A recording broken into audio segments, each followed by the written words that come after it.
ಹಿಂದೆ ಕಿಂದ ಗೋಲಿ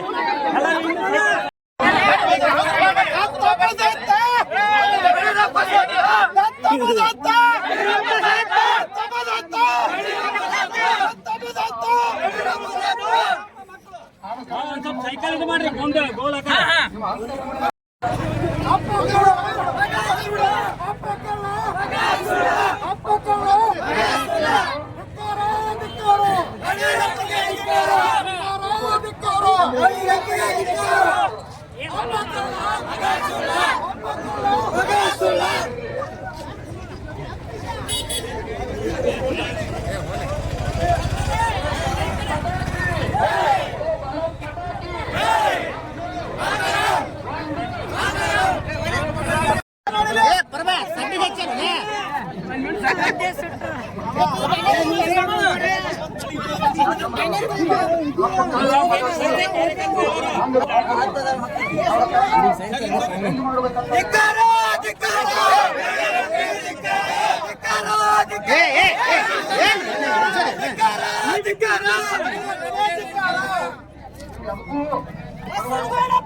ವಿಜಯಪುರ ಜಿಲ್ಲೆಯಲ್ಲಿ ನಾಕನ್ ಮತಕ್ಷೇತ್ರದಲ್ಲಿ ಬರುವಂತ ನಾಕನ್ ಮಂಡಲದ ಗ್ರಾಮ ಕಗ್ಗೋಡದಲ್ಲಿ ಶ್ರೀ ಬಸವಣ್ಣ ಪಾಟೀಲ್ ಯತ್ನಾಳ್ ಅವರ ಬಿಜೆಪಿ ಪಕ್ಷ ಉಚ್ಚಾಟನೆ ಮಾಡಿದ್ರಿಂದ ಈ ಬೃಹತ್ ರ್ಯಾಲಿಯನ್ನು ಹಮ್ಮಿಕೊಳ್ಳಲಾಗಿತ್ತು. ಎಲ್ಲ ಜನಾಂಗದವರು, ಹಿಂದೂ ಬಾಂಧವರು ಈ ಬೃಹತ್ ರ್ಯಾಲಿಯಲ್ಲಿ ಪಾಲ್ಗೊಂಡು ಬಸವನಗೌಡರ ಪಾಟೀಲ್ ಯತ್ನಾಳ್ ಉಚ್ಚಾಟಿಸಿದ್ದು ಖಂಡನೀಯ ಎಂದು ತಾವು ತಿಳಿಸಿದ್ದಾರೆ. ಬಿಜೆಪಿಯಲ್ಲಿ ಒಬ್ಬ ದೊಡ್ಡ ಉನ್ನತ ಹುದ್ದೆಯಲ್ಲಿದ್ದಂತಹ ಬಸವಣ್ಣ ಪಾಟೀಲ್ ಯತ್ನಾಳ್ ಅವ್ರನ್ನ ಪಕ್ಷ ಉಚ್ಚಾಟನೆ ಮಾಡಿದ್ದು ಖಂಡನೀಯ. ಹಾಗಾಗಿ ಉತ್ತರ ಕರ್ನಾಟಕದ ಭಾಗದ ನೀರಾವರಿ ಆಗಿರ್ಬೋದು, ರೈತರ ಯೋಜನೆಗಳಾಗಿರ್ಬೋದು, ಹಾಗೂ KCCP ಹಗರಣ ಆಗಿರ್ಬೋದು, PSI ಹಗರಣ ಆಗಿರ್ಬೋದು, ದೊಡ್ಡ ದೊಡ್ಡ ಹಗರಣಗಳನ್ನು ಬೆನ್ನತ್ತಿ ಅವನ್ನ ಭೇಟಿ ಆಡಿದ ಕರ್ನಾಟಕದ ಯಾರೇ ಒಬ್ಬ ಶಾಸಕರಿದ್ರೆ ಅದು ಬಸವಣ್ಣ ಪಾಟೀಲ್ ಯತ್ನಾಳ್ ಅವರು. ಅಂತವ್ರನ್ನ ಬಿಜೆಪಿ ಉಚ್ಚಾಟನೆ ಮಾಡ್ಯದ. ಹಾಗಾಗಿ ನಾವು ನಾಕನ್ ಮಂಡಲದ ಕಗ್ಗೋಡ ಗ್ರಾಮದ 7 ರಿಂದ 8 ಮಂದಿ ಪದಾಧಿಕಾರಿ ಇದ್ದೀವಿ. ಕಗ್ಗೋಡ ಗ್ರಾಮದಾಗ ನಾವೆಲ್ಲರೂ ಸಾಮೂಹಿಕವಾಗಿ ರಾಜೀನಾಮೆಯನ್ನು ಕೊಡ್ತಾ ಇದ್ದೀವಿ. ನಮ್ಮ ಹೆಸರು ಕಾಸಾಯಿ ಹಿರೇಮಠ. ಕೆಲಸ ಮಾಡ್ತಿದ್ದೆ ಇಷ್ಟು ದಿವಸ. ಇವತ್ತಿನಿಂದ ನಾನು ಆ ಹುದ್ದೆಗೆ ರಾಜೀನಾಮೆಯನ್ನು ಕೊಡ್ತೀನಿ ಅಂತ ಹೇಳಿ ನಾನು ಕೂಡ ಈ ಎಲ್ಲರ ಸಮ್ಮುಖದಲ್ಲಿ ಹೇಳಕ್ ಇಷ್ಟಪಡ್ತಾ ಇದ್ದೀನಿ. ಹಾಗೂ ಕಗ್ಗೋಡದ ಸಮಸ್ತ ಹಿಂದೂ ಬಾಂಧವರು, ಯಾಕಂದ್ರೆ ನಾವು ಸಹಿತ ಸದಸ್ಯತ್ವ ಹೊಂದದಂತ ಕಾರ್ಯಕರ್ತರು, ನಾವು ಬಸವನಗೌಡರ ಸಲುವಾಗಿ ನಾವು ಮಾನ್ಯನೇ ಸಹ ನಾವು ಕ್ಯಾನ್ಸಲ್ ಮಾಡ್ಕೊಂಡಿದ್ದೇವೆ. ಯಾಕಂದ್ರೆ 1 ಕೋಟಿ ಸದಸ್ಯತ್ವ ಇರುವಂತ ಎಲ್ಲರೂ ತಗೊಂಡ್ಬಿಟ್ಟಿದ್ದೇವೆ. ನಾವು ಹಿಂದೂ ಹುಲಿ ಇಲ್ಲರ ಪಕ್ಷದಾಗ ನಾವು ಯಾಕೆ ಇರ್ಬೇಕು ಹೇಳ್ರಿ? ಅದಕ್ಕೆ ಕಾರಣ ಹಿಂದೂ ಹುಲಿಗೆ ಎಲ್ಲಿ ಹಿಂದೂಗಳಿಗೆ ತೊಂದರೆ ಆಗ್ತದ ಅಲ್ಲಿ ಬಸವನಗೌಡ ಪಾಟೀಲ್ ಯತ್ನಾಳ್ ಅವರು ಇರ್ತಾರ. ಆ ಯಡಿಯೂರಪ್ಪನ ಒಂದು ಶಿವಮೊಗ್ಗದಾಗ ಹರ್ಷ ಅನ್ನುವಂಥ ವ್ಯಕ್ತಿ ಕೊಲೆ ಆಯ್ತು. ಅಲ್ಲಿ ಯಡಿಯೂರಪ್ಪ ಇಲ್ಲಂದ್ರೆ ಹೋಲಿಲ್ಲ, ಬಸವನಗೌಡ ಪಾಟೀಲ್ ಯತ್ನಾಳ್ ಅವ್ರು ಹೋಗಿ 5 ಲಕ್ಷ ರೂಪಾಯಿ ಕೊಟ್ಟರು. ನಾವು ಅದೇ ಅಂತ ಹೇಳಿದ್ರು, ನೀವು ಯಾರು ಹೋಲಿಲ್ಲ ಚಿರಾನನ ಮಕ್ಕಳು. ಯಾಕಂದ್ರೆ ನೀವು ಬರೀ ರೊಕ್ಕ ಮಾಡೋದು ಹೊರಗಿನ ದೇಶದಾಗ ಒಯ್ದಿಡು, ಅದೇ ಮಾಡಕತ್ತೀರಿ. ನಿಮಗೆ ಸರಿಯಾದ ಬುದ್ಧಿ ಕಲಿಸ್ಬೇಕು. ನಾವು ಎಲ್ಲರೂ ಒಕ್ಕಟ್ಟಾಗಬೇಕು. ಅವ್ರು ಇವರನ್ನ ಸಮಸ್ತ ಹಿಂದೂಗಳು ನಾವೆಲ್ಲ ಒಕ್ಕಟ್ಟಾದ್ರೆ ಮಾತ್ರ ಬಸವನಗೌಡರಿಗೆ ಒಂದು ಭವ್ಯವಾದ ಬೆಂಬಲ ಸಿಗ್ತದ. ಆದ ಕಾರಣ ನಾವೆಲ್ಲರೂ ಕೂಡಿ ಗೌಡ್ರಿಗೆ ಅದೇವಿ, ನಾವೇನು ಬೆನ್ನಿಂದ ಅದೇ ಗೌಡ್ರಿಗೆ ನಿಮಗೆ ಏನು ಬೇಕು ಅದನ್ನೆಲ್ಲ ಸಹಾಯ ಸಹಕಾರ ಮಾಡ್ತೇವೆ ಅನ್ನುವಂಥ ಮಾತನ್ನ ಹೇಳ್ತಾ ನಾನು 2 ಮಾತುಗಳು ಮುಗಿಸ್ತಾ ಇದ್ದೀನಿ. ಯತ್ನಾಳ್ ಅವರಿಗೆ ಬೆಂಬಲವನ್ನು ಸೂಚಿಸಿ ಎಲ್ಲರಿಗೂ ಅನಂತ ನಮಸ್ಕಾರ. ಈಗ ಏನ್ ಹೇಳ್ಬೇಕಂತಂದ್ರ, ನಮ್ಮ ಕರ್ನಾಟಕ ರಾಜ್ಯದಲ್ಲಿ ಹಿಂದೂಗಳಿಗಾಗಿ ಎದ್ದು ನಿಲ್ಲುವಂತದಂತ ಏಕಮೇವ ನಮ್ಮ ಬಸವನಗೌಡ ಪಾಟೀಲ್ ಯತ್ನಾಳ್ ಅವರು. ಇವತ್ತು ಎಲ್ಲಿ ಧರ್ಮ ಅಧರ್ಮ ಆಗಕತ್ತೈತಿ. ಇವತ್ತು ನೋಡ್ರಿ, ಇದ್ರಾಗ ಸಂಸತ್ ಭವನ್ಯಾಗ ಪಾಕಿಸ್ತಾನ ಜಿಂದಾಬಾದ್ ಅಂತಂದು ನಮ್ಮ ಭಾರತದ ಅನ್ನ ತಿಂದು ಭಾರತದ ನೀರು ಕುಡಿದು ಭಾರತದಲ್ಲಿ ನೆಲೆಸಿ ಇದನ್ನು ನಮ್ಮ ದೇಶದ ನಮ್ಮ ಕರ್ನಾಟಕದಲ್ಲಿ ಇತ್ತು ನೀರೆಲ್ಲ ಕುಡಿದು ಆ ದೇಶಕ್ಕೆ ಜಯ ಅಂತಾರ. ಈ ಸೊಳ ಮಕ್ಕಳು ಏನ್ ಮಾಡಬೇಕು? ಅದಕ್ಕಾಗಿ ಏನೈತಿ ನಮ್ಮ ಬಸವನಗೌಡ ಪಾಟೀಲ್ ಯತ್ನಾಳ್ ಅವರು ಎಲ್ಲರೂ ಇದಕ್ಕೆ ಒಬ್ಬರು MLAಗಳು ಎತ್ತು ನಿಂತು ಮಾತಾಡೋಲ್ಲ. ಇದೇ ಭ್ರಷ್ಟ ರಾಜಕಾರಣಿ ಯಡಿಯೂರಪ್ಪ ಮತ್ತು ಅವ್ರ ಮಗ ಇವರೆಲ್ಲ ನೋಡಿದ್ರೆ ಭ್ರಷ್ಟಾಚಾರ ಇಡೀ ನಮ್ಮ ಕರ್ನಾಟಕದಲ್ಲಿ 1000 ಕೋಟಿ ವಿದೇಶದಲ್ಲಿ ಹಣ ಇಟ್ಟಿದ್ದಾರೆ ಇವತ್ತ. ಅದಕ್ಕಾಗಿ ನಮ್ಮ ಬಸವನಗೌಡ ಪಾಟೀಲ್ ಯತ್ನಾಳ್ ನಮ್ಮ ಜನತೆಗಾಗಿ, ನಮ್ಮ ಭಾರತೀಯ ಸಂಸ್ಕೃತಿಗಾಗಿ, ನಮ್ಮ ದೇಶದ ಉಳಿವಿಗಾಗಿ ಹೋರಾಟವನ್ನು ಎದ್ದು ನಿಂತು ಏಕಮೇವ ಮಾಡಿರುವಂತದ ನಮ್ಮ ಬಸವನಗೌಡ ಪಾಟೀಲ್ ಅವರಿಗೆ ಬಿಜೆಪಿ ಪಕ್ಷದವರ ಅಪ್ಪ ಮಗ ಕೂಡಿ ಕೇಂದ್ರಕ್ಕೆ ನಿಂತು ಸುಳ್ಳು ಒಂದು ಮಾಹಿತಿ ಕೊಟ್ಟು ಇವತ್ತು ಉಚ್ಚಾಟನೆಯನ್ನು ಮಾಡಿದ್ದಾರೆ. ಉಚ್ಚಾಟನೆ ಅಲ್ಲದು ಹುಚ್ಚಿನ ಆಟ ಅಂತ ಮುಗಿದು. ಇದಕ್ಕಾಗಿ ನೋಡ್ರಿ, ಎಲ್ಲ ನಾವು ಹಿಂದೂ ಕಾರ್ಯಕರ್ತರು ಇವತ್ತು ಪಕ್ಷ ಬರ್ತು ಎಲ್ಲವನ್ನು ಮರೆತು ನಮ್ಮ ಮುಂದಿನ ಪೀಳಿಗೆ ಇವತ್ತು ಏನಾಗ್ಬಿಟ್ಟಿದೆ ನೋಡ್ರಿ. ಇವತ್ತು ಲವ್ ಜಿಹಾದ್ ನೋಡ್ರಿ, ಇವತ್ತು ಒಕ್ಕಪ್ಪ ಆಸ್ತಿಯನ್ನು ಇದು ಮಾಡಿದ್ರು, ಅದೊಂದು ಬಿಲ್ ನಿನ್ನೆ ಪಾಸ್ ಮಾಡಿದ್ರು. ಅವ್ರ ಅತ್ಯಾಚಾರ ಅನಾಚಾರ ನೋಡ್ರಿ ಮೊದಲಾದ್ರೂ ಮಾಡ್ಕೊತ ಬಂದ್ರ. ಅದಕ್ಕಾಗಿ ಏನಕ್ಕೆ ನಮ್ಮ ಬಸವನಗೌಡ ಪಾಟೀಲ್ ಯತ್ನಾಳ್ ಅವರು ಅಂತಂದ್ರ ನಿಂತು ಇವತ್ತ ಕರ್ನಾಟಕ ರಾಜ್ಯಕ್ಕೆ ಏನೈತಿ ಒಂದು ಹುಲಿ ಆದಂತವ್ರು. ಬರೀ ಬಿಜಾಪುರಕ್ಕೆ ಇಷ್ಟೇ ಸೀಮಿತವಲ್ಲ, ನಮ್ಮ ಕರ್ನಾಟಕ ರಾಜ್ಯಕ್ಕೆ ಅವರು ಹುಲಿ ಆದಂತವ್ರು. ಅಂತವ್ರಿಗೆ ನಮ್ಮ ಬೆಂಬಲ ಎಲ್ಲರದು ಇದೆ. ಇದಕ್ಕಾಗಿ ಮುಂದಾದ್ರೂ ನಮ್ಮ ಬಸವನಗೌಡ ಪಾಟೀಲ್ ಅವರಿಗೆ ಬೆಂಬಲವಾಗಿ ನಿಲ್ಲೋಣ ಅಂತ ಒಂದೆರಡು ಭಾಷಣವನ್ನು ಮುಗಿಸುತ್ತೇನೆ.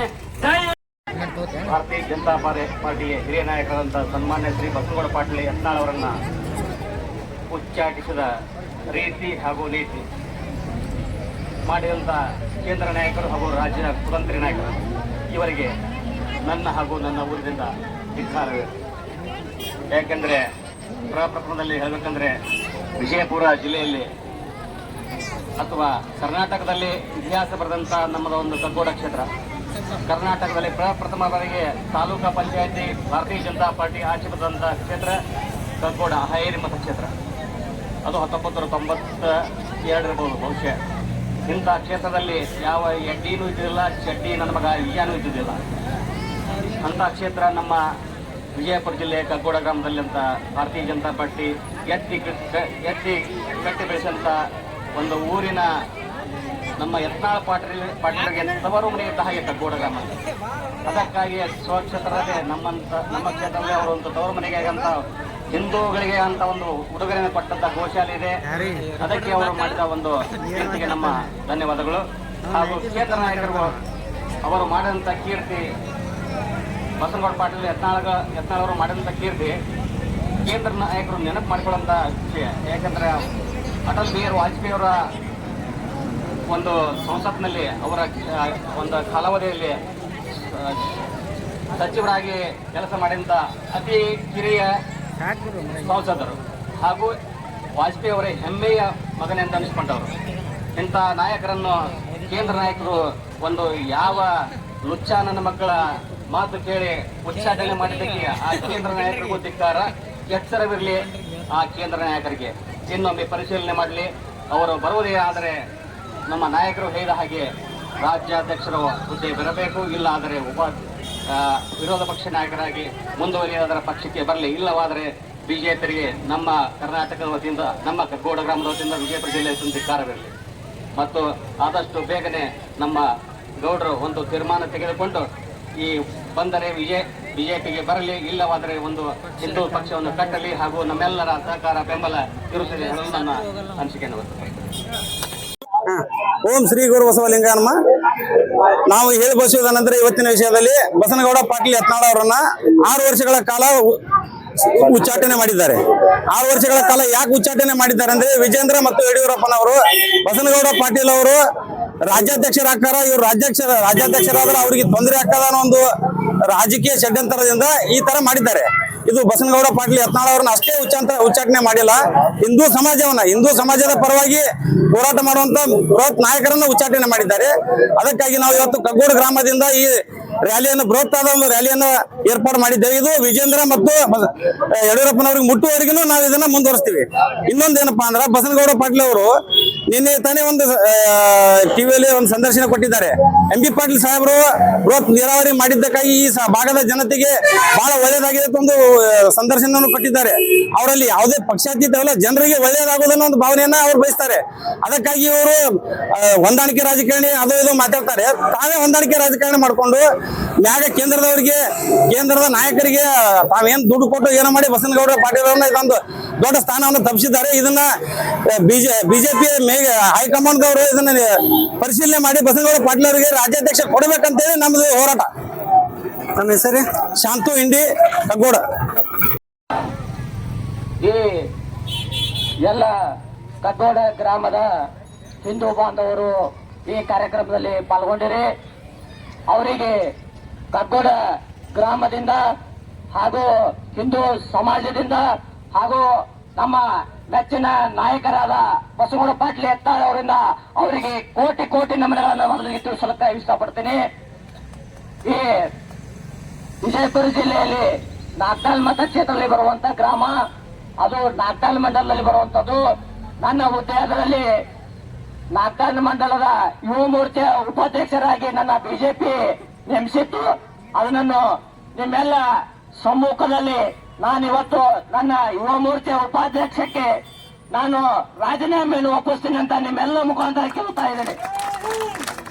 ಮತ್ತೆ ಈ ಉತ್ತರ ಕರ್ನಾಟಕದ ಒಬ್ಬ ಧೀಮಂತ ನಾಯಕ, ಬಡವರ ಪರವಾಗಿ, ದೀನ ದಲಿತರ ಪರವಾಗಿ ಹಾಗೂ ಎಲ್ಲ ಸಮಾಜದ ಪರವಾಗಿ ದನಿ ಎತ್ತಿದಂತ ಒಬ್ಬನೇ ಒಬ್ಬ ಏಕೈಕ ನಾಯಕ ಕರ್ನಾಟಕದಲ್ಲಿ ಇದ್ರ ಅದು ಬಸವಗೌಡ ಪಾಟೀಲ್ ಯತ್ನಾಳ್ ಅಂತ ಜೈಕಂಠವಾಗಿ ಹೇಳಬಹುದು ನಾವು.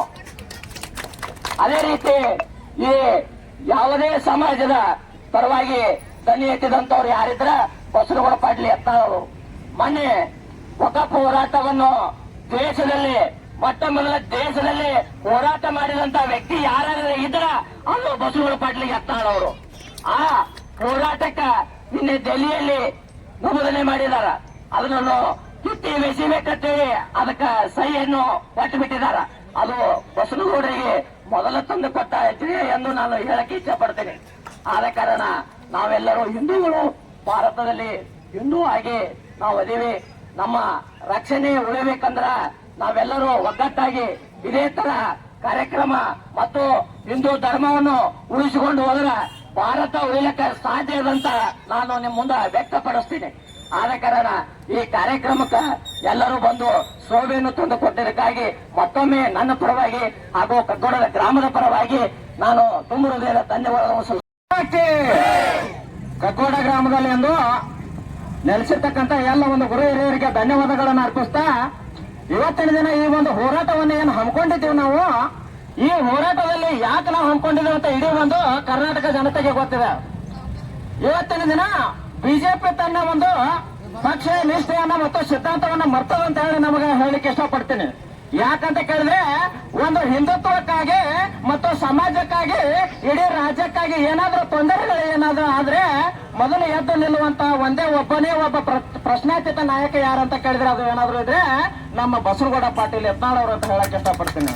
ಬಂಧುಗಳೇ, ಇವತ್ತಿನ ದಿನ ಒಂದು ಸಂಚಲನ ಮಾಡಿ ಬಸವಗೌಡ ಪಾಟೀಲ್ ಯತ್ನಾಳ್ ಅವರು ಕರ್ನಾಟಕ ರಾಜ್ಯದಲ್ಲಿ ಏನಾದ್ರೂ ಬೆಳೆದು ಮುಖ್ಯಮಂತ್ರಿಗಳಾದ್ರೆ ಆ ತನ್ನ ಕುಟುಂಬಕ್ಕೆ ಏನಾದ್ರೂ ತೊಂದರೆ ಬಂದಿತ್ತು ಅಂತ ಹೇಳಿ ಭ್ರಷ್ಟ ಕುಟುಂಬ ಏನ್ ಮಾಡಿದಂತ ಕೇಳಿದ್ರೆ ಇವತ್ತು ಸಂಚ ಮಾಡಿ ಒಬ್ಬ ಹಿಂದೂ ನಾಯಕನನ್ನು ಏನು ಮಾಡಿದ್ದಾರೆ ಅಂತ ಕೇಳಿದ್ರೆ ಉಚ್ಚಾಟನೆಯನ್ನ ಮಾಡಿದ್ದಾರೆ. ಎಲ್ಲಿಂದ ಪ್ರಾರಂಭ ಮಾಡಬೇಕು ಅಂತ ಗೊತ್ತಾಗ್ತಾ ಇಲ್ಲ.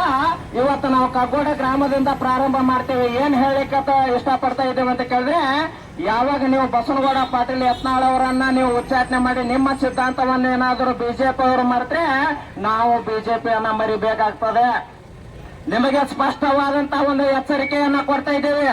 ಯಾವಾಗ ಬಸವಗೌಡ ಪಾಟೀಲ್ ಅವರು ಇಡೀ ಒಂದು ಪಂಚಮಸಾಲಿ ಸಮಾಜದ ಹೋರಾಟದಲ್ಲಿ ಧುಮುಕಿದ್ರು, ಹಿಂದೂ ಸಮಾಜದ ಒಂದು ಹೋರಾಟದಲ್ಲಿ ಧುಮುಕಿದ್ರು, ಆ ಸಮಾಜ ಈ ಸಮಾಜ ಅನ್ನೋದೇ ಎಲ್ಲ ಒಂದು ಸಮಾಜಕ್ಕೆ ಮೀಸಲಾತಿಯನ್ನ ಕೊಡ್ಲೇಬೇಕು ಅನ್ನುವಂತ ಹೋರಾಟದಲ್ಲಿ ಧುಮುಕಿದ್ರು. ಆ ಕಾರಣಕ್ಕಾಗಿ ಇವತ್ತು ಎಲ್ಲ ಸಮಾಜದ ವರ್ಗದವರು ಮತ್ತು ಹಿಂದೂಗಳು ಪ್ರಶ್ನಾತೀತವಾಗಿ ಬಂದು ಬೆಂಬಲವನ್ನ ವ್ಯಕ್ತಪಡಿಸ್ತಾ ಇದ್ದಾರೆ. ಬಂಧುಗಳೇ, ಇವತ್ತು ನಾವು ಲಕ್ಷ್ಮೀ ಅಕ್ಕವ್ರು ಹೇಳ್ತಾರೆ, ಎಲ್ಲಿ ಬೆಳಗಾವಿನಲ್ಲಿ ನಿಂತ್ಕೊಂಡು ಹೇಳ್ತಾರೆ, ಪಂಚಮಸಾಲಿ ಸಮಾಜವನ್ನ ಯಾರಿಗೂ ಬರೆದು ಕೊಟ್ಟಿಲ್ಲ, ಬಸವನಗೌಡರಿಗೆ ಬರೆದು ಕೊಟ್ಟಿಲ್ಲ ಅಂತ ಹೇಳ್ತಾರೆ. ಲಕ್ಷ್ಮೀ ಅಕ್ಕ, ನಿಮಗೊಂದು ಎಚ್ಚರಿಕೆಯನ್ನು ಕೊಡ್ಲಿಕ್ಕೆ ಇಷ್ಟಪಡ್ತಾ ಇದ್ದೀನಿ. ಇವತ್ತಿನ ದಿನ ಏನಂತ ಕೇಳಿದ್ರೆ, ಬೆಳಗಾವಿನಲ್ಲಿ ಲಾಠಿ ಚಾರ್ಜ್ ಆದಾಗ ನಮ್ಮ ಒಂದು ಜನರ ಪರವಾಗಿ ನನ್ನ ಜನರಿಗೆ ಹೊಡಿಬೇಡ್ರಿ, ನನಗೆ ಹೊಡಿರಿ ಅಂತ ಹೇಳಿ ಕೈ ಎತ್ಕೊಂಡಿರ್ತಂತ ಏಕೈಕ ನಾಯಕ ಯಾರಂತ ಕೇಳಿದ್ರೆ ಅದು ಬಸವನಗೌಡ ಪಾಟೀಲ್ ಯತ್ನಾಳ್ ಅವರು. ಇವತ್ತಿನ ದಿನ ನಾನು ಘೋಷಣೆ ಮಾಡ್ತಾ ಇದ್ದೀನಿ, ಹೌದು, ಪಂಚಮಸಾಲಿ ಸಮಾಜವನ್ನ ಇಡೀ ಒಂದು ಸಮಾಜವನ್ನ ಬಸವನಗೌಡರಿಗೆ ನಾವು ಬರೆದು ಕೊಟ್ಟಿದ್ದೀವಿ. ಯಾಕಂತ ಕೇಳಿದ್ರೆ, ಪಂಚಮಸಾಲಿ ಸಮಾಜ ಮತ್ತು ಹಿಂದೂ ಸಮಾಜ ಕಷ್ಟದಲ್ಲಿದ್ದಾಗ ಏನಾದ್ರೂ ಬಂದು ನಿಂತಿದ್ದ ಏಕೈಕ ನಾಯಕ ಯಾರಂತ ಕೇಳಿದ್ರೆ ಬಸವನಗೌಡ ಪಾಟೀಲ್ ಅವರು. ಇವತ್ತಿನ ದಿನ ನಾವು ಒಂದು ಅವಕಾಶ ಒದಗಿ ಬಂದಿದೆ. ಏನ್ ಅವಕಾಶ ಅಂತ ಕೇಳಿದ್ರೆ, ಒಂದೇ ಒಂದು ಸಣ್ಣ ಅವಕಾಶ ಒದಗಿ ಬಂದಿದೆ. ಏನಂತ ಕೇಳಿದ್ರೆ, ಅವರು ಮಾಡಿದಂತಹ ಸೇವೆ, ಒಂದು ಸಮಾಜಕ್ಕೆ, ನಮ್ಮ ಹಿಂದೂ ಧರ್ಮಕ್ಕೆ ಮಾಡಿದಂತಹ ಸೇವೆ ಮುಂದೆ ನಾವೆಲ್ಲರೂ ಇವತ್ತು ಮಾತು ಸೇರಿ ಒಂದು ಅಳಿಲ ಸೇವೆಯನ್ನ ಮಾಡ್ಲಿಕ್ಕೆ ನಮಗೊಂದು ಅವಕಾಶ ಒಂದು ಒದಗಿ ಬಂದಿದೆ.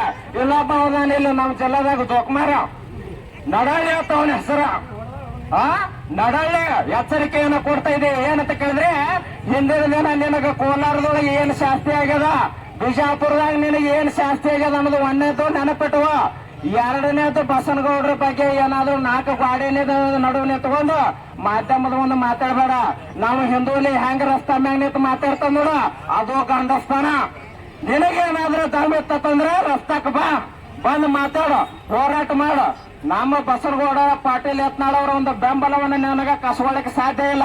ಇನ್ನು 3ನೇದಾಗಿ ಹೇಳ್ತಾ ಇದ್ದೇನೆ, ಇಲ್ಲಿ ಯಾರು ಒಂದು ಲಚ್ಚ ಕುಚ್ಚಗಳು ಏನ್ ಮಾಡ್ಲಿಕ್ಕತ್ತಾರ ಅಂತ ಕೇಳಿದ್ರೆ ಒಂದು ಪ್ರೆಸ್ ಮೀಡಿಯಾ ಮಾಡಕತ್ತಾರ.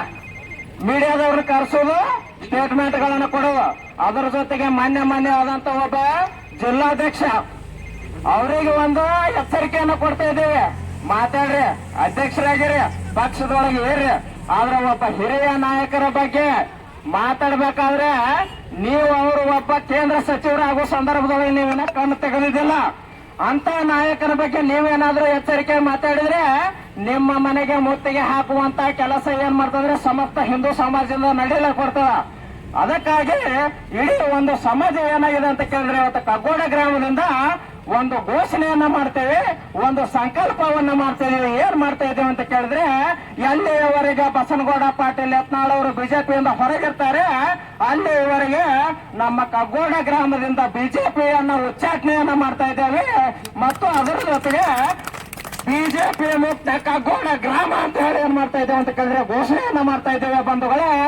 ಇದೇ ರೀತಿಯಾಗಿ ಮುಂದಿನ ದಿನಮಾನಗಳಲ್ಲೂ ಕೂಡ ನಾವೆಲ್ಲರೂ ಬಸನಗೌಡ ಪಾಟೀಲ್ ಅವರ ನಿರ್ಧಾರಗಳಿಗೆ ನಾವೆಲ್ಲರೂ ಏನ್ ಮಾಡ್ತೇವೆ ಅಂತ ಕೇಳಿದ್ರೆ ಬದ್ಧರಾಗಿದ್ಕೊಂಡು ಅವರ ಬೆಂಬಲಕ್ಕೆ ನಾವು ಸದಾ ಸಿದ್ಧ ಇರ್ತೇವೆ ಅಂತ ಹೇಳ್ತಾ ಈ ಮೂಲಕ ಕಗ್ಗೋಡ ಗ್ರಾಮದಲ್ಲಿ ಘೋಷಣೆ ಮಾಡ್ತಾ ಇದ್ದೇವೆ.